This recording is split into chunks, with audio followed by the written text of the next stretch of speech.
Welcome to the Greatness Does Not Need Approval podcast, where I'm your host, James Epps Jr. And boy, do I have a special guest on for you today. My guest, Donald Hinton. But before we get into Donald's amazing story, as always, I have a question for you, the audience. Do you know how great you are? Because you are great. So no matter if people doubt you, no matter if they don't understand your dreams or your goals, no matter even if they can't see your vision, always understand this. Your greatness does not need anybody else's approval. Speaking of greatness, my friend, my brother, real estate mogul, Donald Hinton. If you don't mind, introduce yourself to the people. What's up, man? That's a great introduction. My name is Donald Hinton. I'm a real estate investor. Been doing it for about 5 years now. Love to teach people about it. I feel like it's the only route for people like us to get out of poverty. So that's why I love speaking about it. Well, I appreciate you being willing to be my podcast guest. So we're just going to get straight into it if you don't mind. All right. So the first thing I want to ask you is, where are you from and how did you grow up? I'm from a small town called Alton, Illinois. It's down by East St. Louis. Not a real town that you want to move your family to, but it's home. I grew up without a father. My father, he was in jail for 20 years. So I basically was raised by the streets. I was raised by the rappers and all of this stuff. And I started doing things that they was doing. I moved up to Iowa trying to get away from that stuff, but I ended up bringing that stuff up to Iowa with me and ended up going to prison for a long time because of it.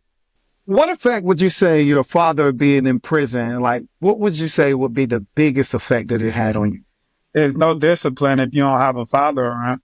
You doing what you want to do. You the man of the house, so you doing what you want to do. And a 14-year-old, a 16-year-old, I was 16 when I got my first apartment. So I'm a 16-year-old doing what I want to do. No guidance or nothing like that. So that's the biggest effect of not having a father around. You don't even know what you're doing. So, and you're not listening to nobody. So that's the major downfall. No structure. With your father not being there, what was the role that your mother played in your life? My mom, she was there most of the time, until I basically moved out. When I was younger, I used to live with my auntie and my grandma, on and off. My mom couldn't take care of us, so we moved with my grandma. Then after my grandma, we moved with my auntie, and it was just bouncing from house to house, no stable home and things like that. So my mom was she was on drugs and stuff like that, so she couldn't take care of us like she was supposed to. Dad was gone, so there was no father figure besides, my older cousins and things like that. So bouncing from home to home is just the normal. It shouldn't be normal, but it's the normal young black man in America. Well, how did that affect you mentally, seeing this firsthand? And did you realize that later on, the effect that it had on you? Or were you actually realizing in the moment the effect that it was having on you, not having those people in place? Yeah, you don't realize it. It's hindsight. 2020 is hindsight. So I don't see that until now. So now when I talk to my auntie, it's things that she said, things that she did while we was growing up that shaped me into who I am today. You know what I mean? Just things like cleaning up after yourself. If nobody teaches you how to clean up after yourself, how to, wash your hair good, then you won't know how to do it when you get older. So it's things like that. It's the little things like that that really matter. So you don't see it until you get older, but, that played a big part on how I grew up. So I lived with my mom. When I lived with my mom, it was basically every man for themselves, so that's why I started selling drugs and things like that, going out and just being out all night.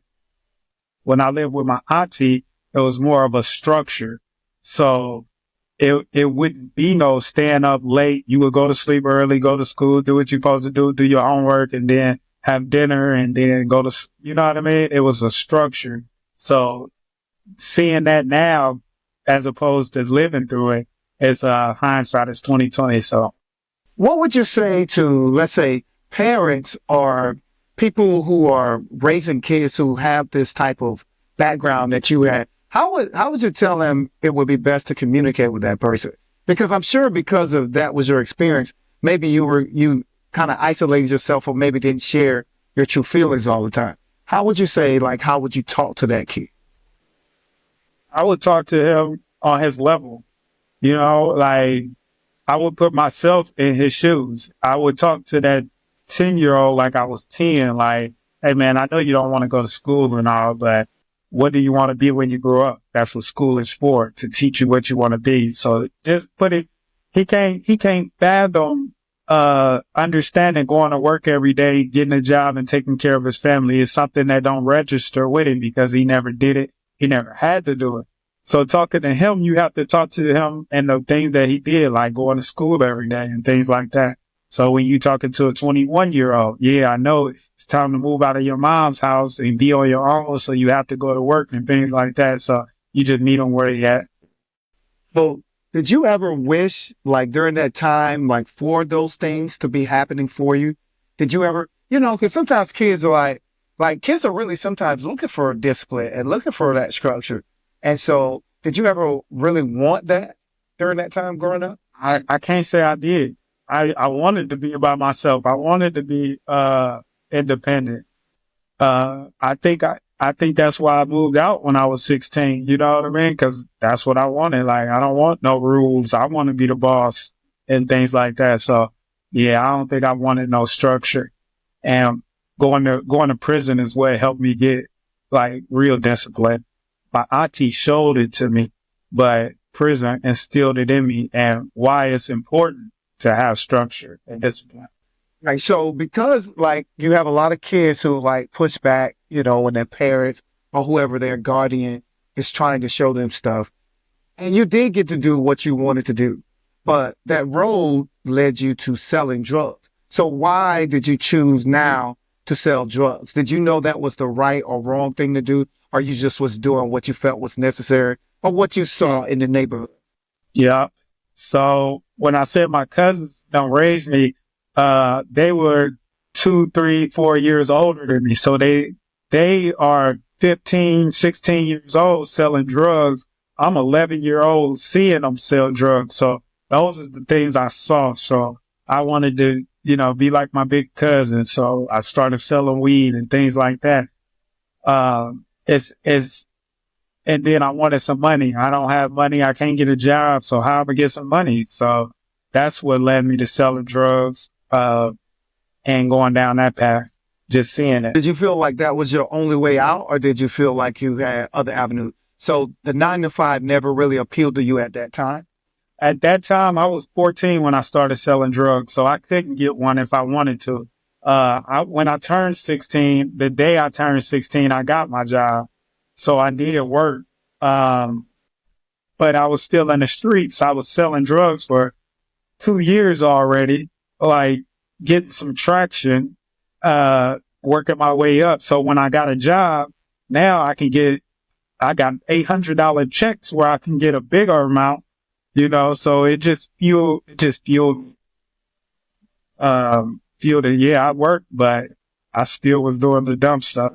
So you almost got a job to fund your job was like funding your real business. So your job was like your side job, your part-time job to really fund your real business. Yeah. Yeah. And so I know you don't glorify selling drugs, but this is a part of your story.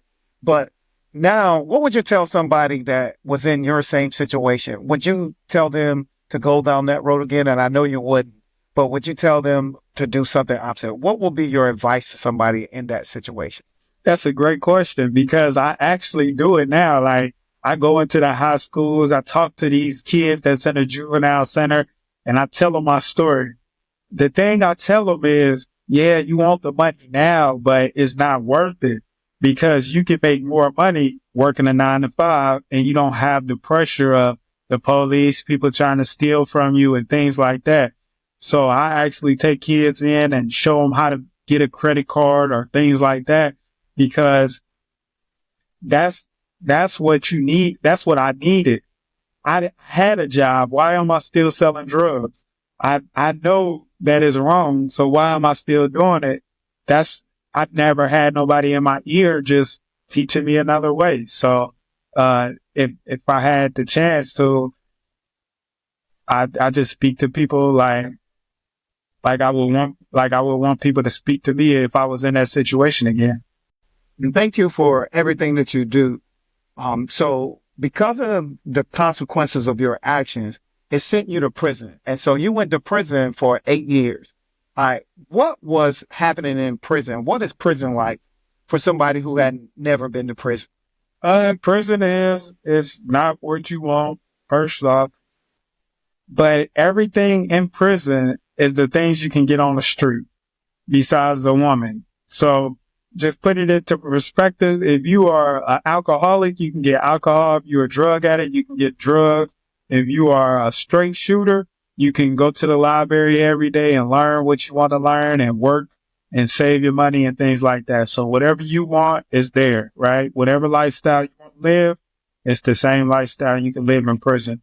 So to put it in perspective, when I was in prison, I graduated high school, but I didn't have a goal. I didn't have a plan and things like that. So when I got to prison, I still, did the same things. You know, I just watched TV and worked out and things like that. So I was going through the daily life of a prisoner, waiting till they open the gates. And then one day my son came to visit me in the exact same prison that I visited my dad at.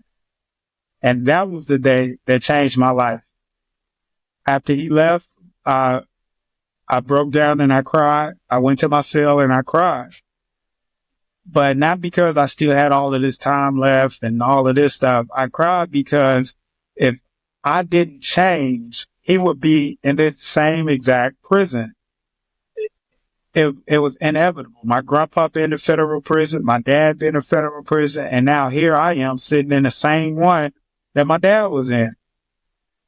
Probably the same cell that my dad was in, right? So I broke down, I cried, and I vowed that I was going to change. So I got away from the TV, put down the James Patterson books, and I picked up books that would actually educate me, like Rich Dad, Poor Dad, Think and Grow Rich. Those are two books that really changed my perspective and changed my life. So I started reading and not engaging in what the regular inmate would do. You know, I sat down, like in federal prison is different than state prison, right? In state prison, the people in state prison is the people that robbed the gas station or, you know, stuck up a bank, not a bank, but a jewelry store or something like that. Just petty hustlers, right? Just ordinary criminals. Those are the people in the state system. Now you got a federal system, and those are the people that did big crimes like money embezzlement and stock fraud and all of this stuff. Those are the people that's in the federal system. A doctor that fueled the opioid epidemic, right? That was my neighbor, you know? So those are the people I'm interacting with in federal prison. So when you get around a different caliber of people, you have to either change or get away from those people, right? And I wanted to be around those people because they actually did something out here in the world, accomplished something. They did bad. They messed up. They did their crimes. They doing their time. But, one thing people don't know is that when you go to prison, that prisoner is not about to teach you fraud. He's not about to teach you nothing that's going to get you in trouble and put you back in this prison. He's going to teach you the right way to do it. And he's going to teach you, good things to do. So those are the people I, hung around with, spent my time with. And that was the topic of our conversation, positive things. So by me learning all of this stuff and actually interacting with these people, it just changed me. So when I got out, I changed. you would say even in prison, you changed your circle. So that helped with like a spark in changing your thought process and your mindset and your environment. Yeah. But you went going back though, you said like your son is what kind of sparked. So would you say that was the moment that really just truly sparked the change in your life? That was the moment. That was the moment. And I tell him all the time, like, if it wasn't for you coming to visit me there, I'd probably be doing the same thing I was doing. You changed me. You know, that is what changed me. And if it wasn't for that day, if it wasn't for that event, you would know Donald Henry. You wouldn't know me. Like, Donald Henry wouldn't be the person he is today.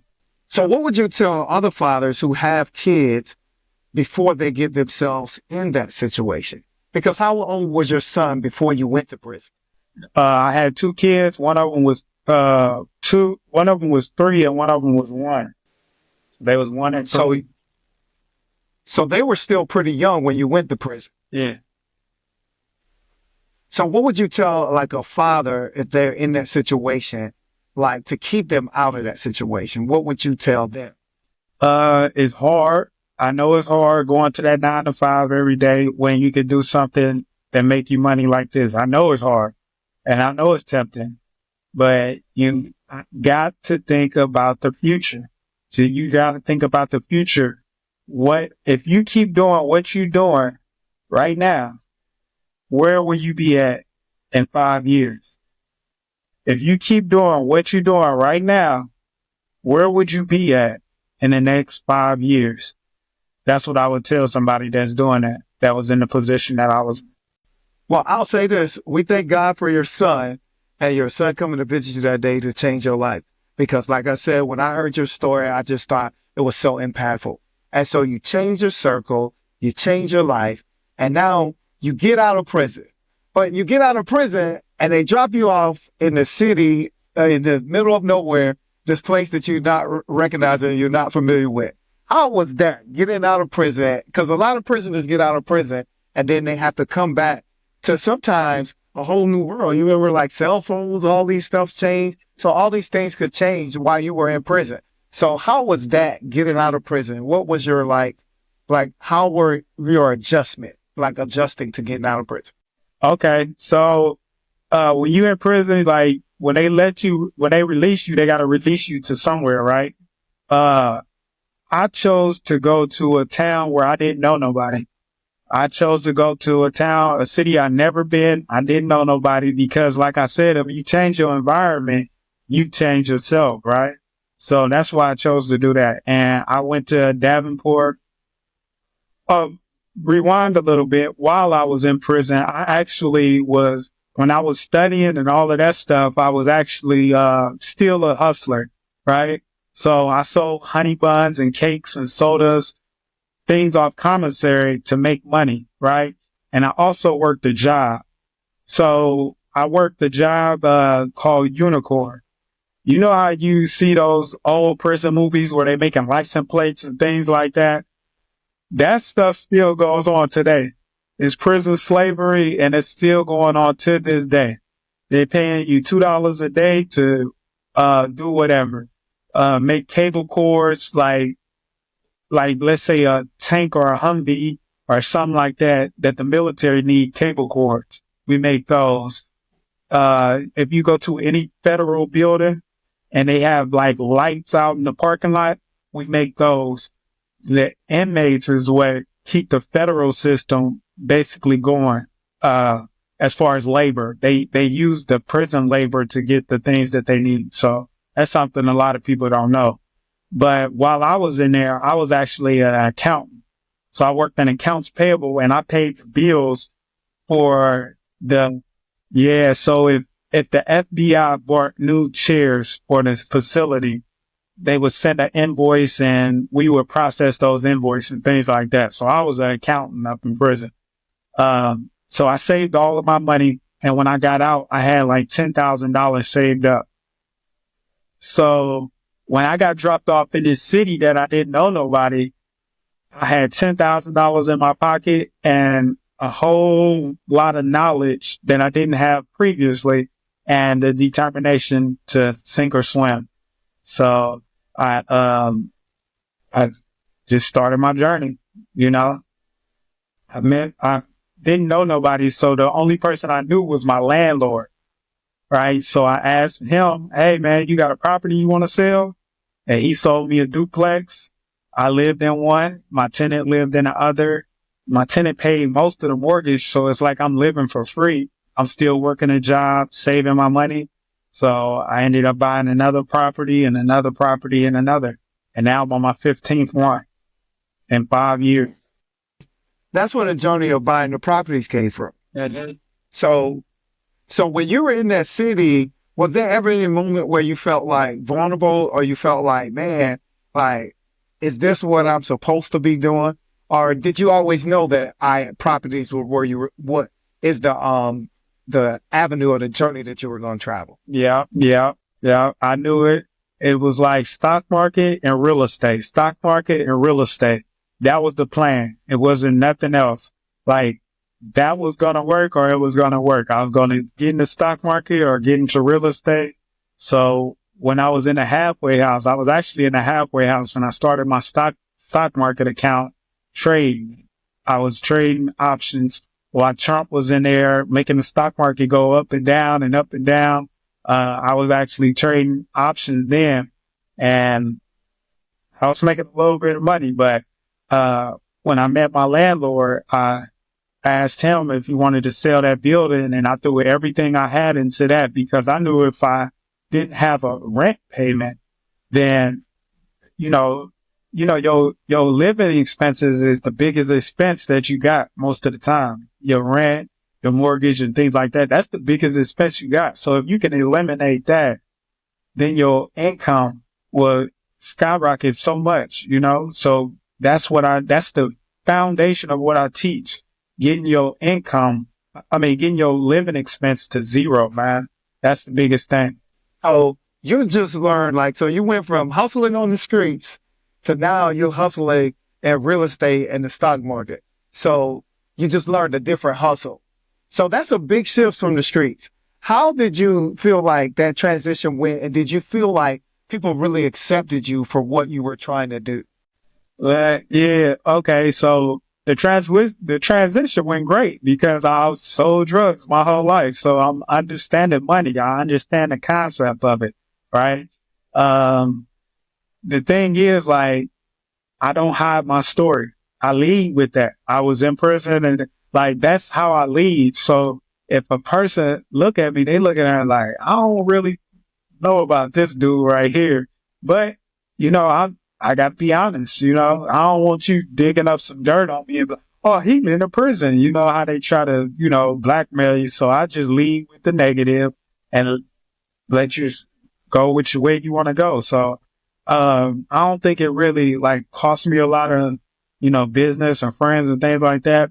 I think they, actually respect it more than I lead with that, but, I don't think it cost me no setbacks as far as me telling my story and things like that. Well, you're telling people sometimes your past can actually be like a script, to be able to say look, I'm this person. This is the person I was, and I went through this situation, but that's not who I am now. So you're really showing people you can have a terrible background or come from a tough upbringing or circumstance and still do something positive. So now you went from that to now you own 15 units, which is an incredible achievement because you don't hear stories like this all the time. So can you take us through the process of how does a person acquire that many units or how did you get to this? So once you bought the first one, it's now it's on. What happened from there? You know how you started riding that bike and you skin my knee, dang. And then you get it, and then you going oh man, I'm really riding this one. It's just like that. I got the property under contract, so I didn't know nothing about it. I read everything about it, but you can read a whole book about learning how to swim and jump in that water and drown. So I read all of the books about real estate. But getting out here, talking to a guy, shaking his hand, giving him some money, that's a whole different ball game. So, I got the first one under contract. Um, it was seller finance. That was the first one.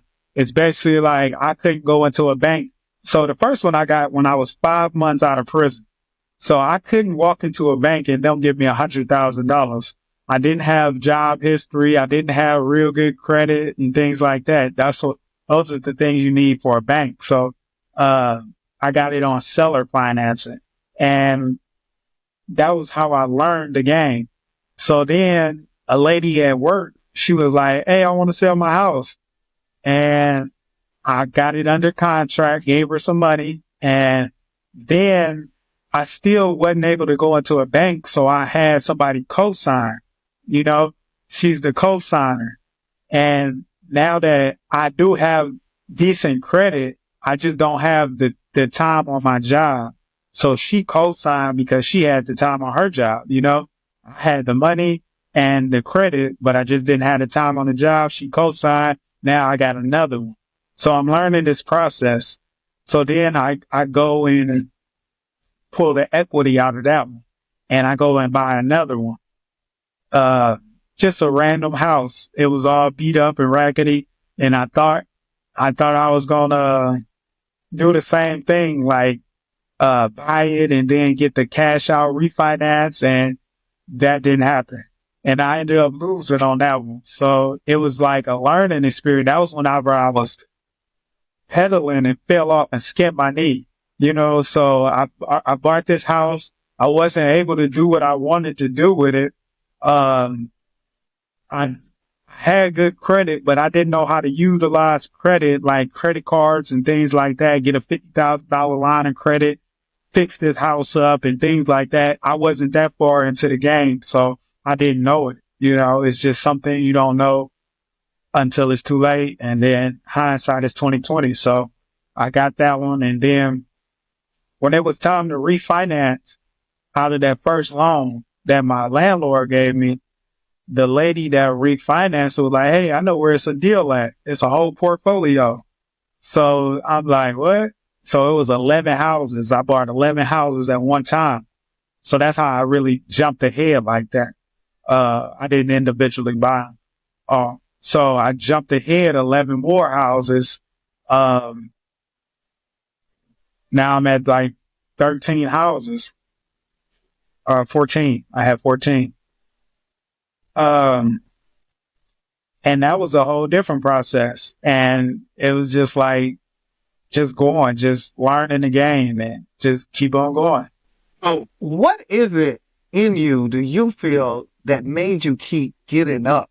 Because it seems like you've had to be really resilient throughout your life. So you had the early years and then you get out of prison and then you start off doing something so well, but then you get another setback, but you still get up again. What keeps making you get up after all these setbacks?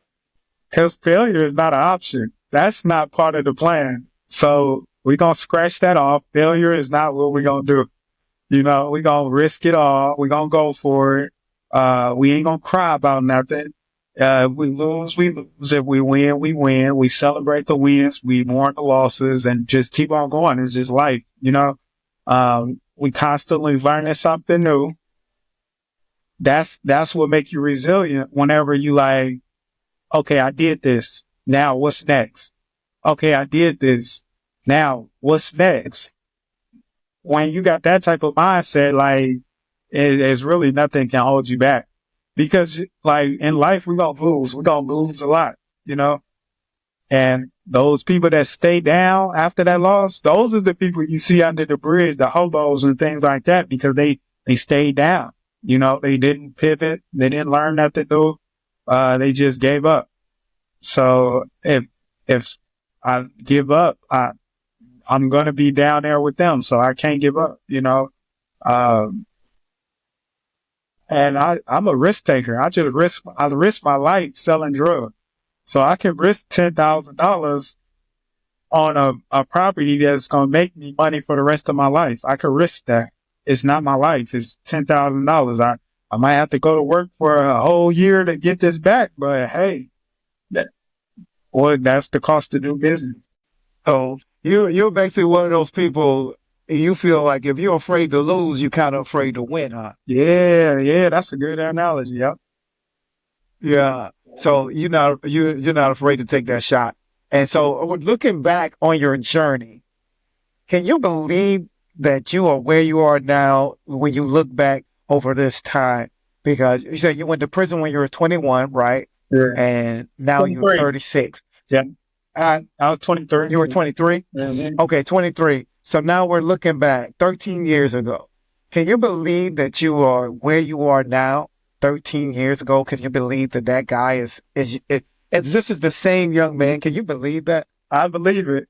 Yeah, I believe it because it's like, you know how, you know something?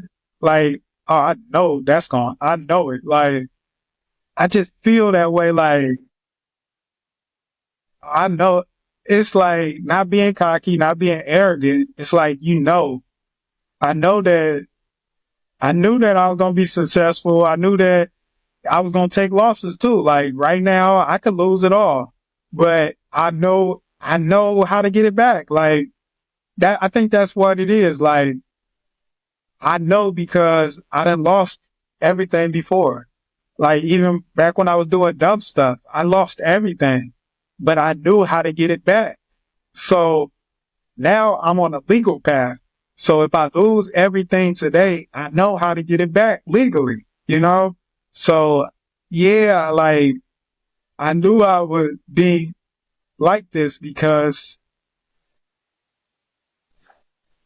do that make sense? I don't know how to explain it, but that's how I feel like.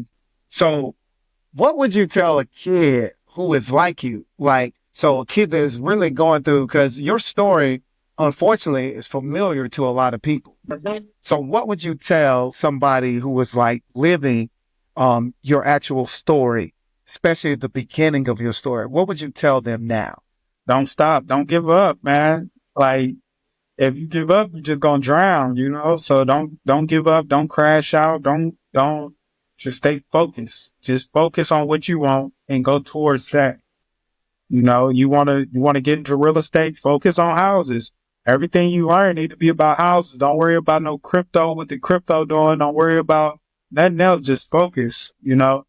So that's what I would tell them. What if they tell you like, but my situation, right? Because you said your parents were kind of in and out, and your father was in prison, right? And you said your mother was on drugs, and you kind of moved around. What would you tell them if they said, well, but my situation is not stable? What would you tell that person? Yeah, it's going to be hard. Like you got to see past today. If you can't see past today, then it's going to be real hard for you to be successful. You know, it's going to be real hard for you to change your situation if you can't see past today. So look into tomorrow. Look where your situation is messed up right now. Your mom on drugs. It's cold at your house because the electricity off. You don't have nowhere to go. Where you going to sleep at?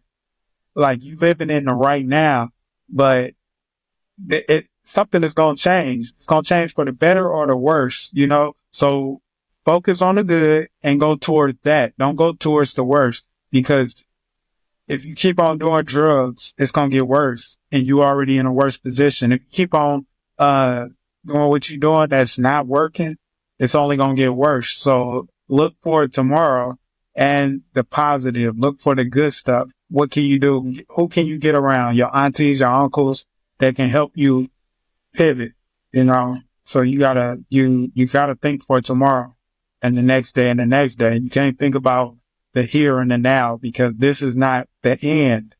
This is not the end. This is just right now. You got to think about the ending. Man, that's awesome, man. So with everything that you've accomplished, what is next for you? Are there any new goals or any new dreams you're pursuing? Uh, yeah, it is actually. So I didn't tell you, but I actually wrote a book. It's called From Prison to Properties. So this book I wrote this book when I had 4 properties. So I didn't really know what I was doing, but I did it. You know what I mean? So I felt like I needed to share what I knew. So it's just the basics of financial education and getting into real estate. So my mission, my goal is to get this book into all of the prisons, right? So it's in the works right now. Contracts are signed. We making stuff happen, but, like all the videos you see me doing, those is going to be on the tablet. Like,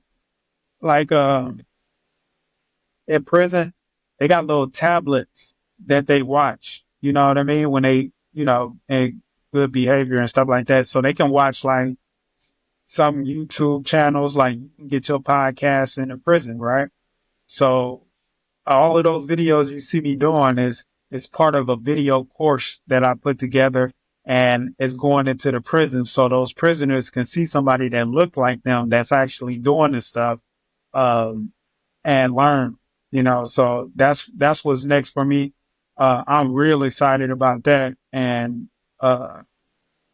that's the goal, to get into all the prisons. The goal, whenever I first started this, like, whenever I got to like my third, fourth property and wrote this book, I was like, I want to be the face of real estate for all of the people that's in prison that was like me. That was the goal. That was the mission.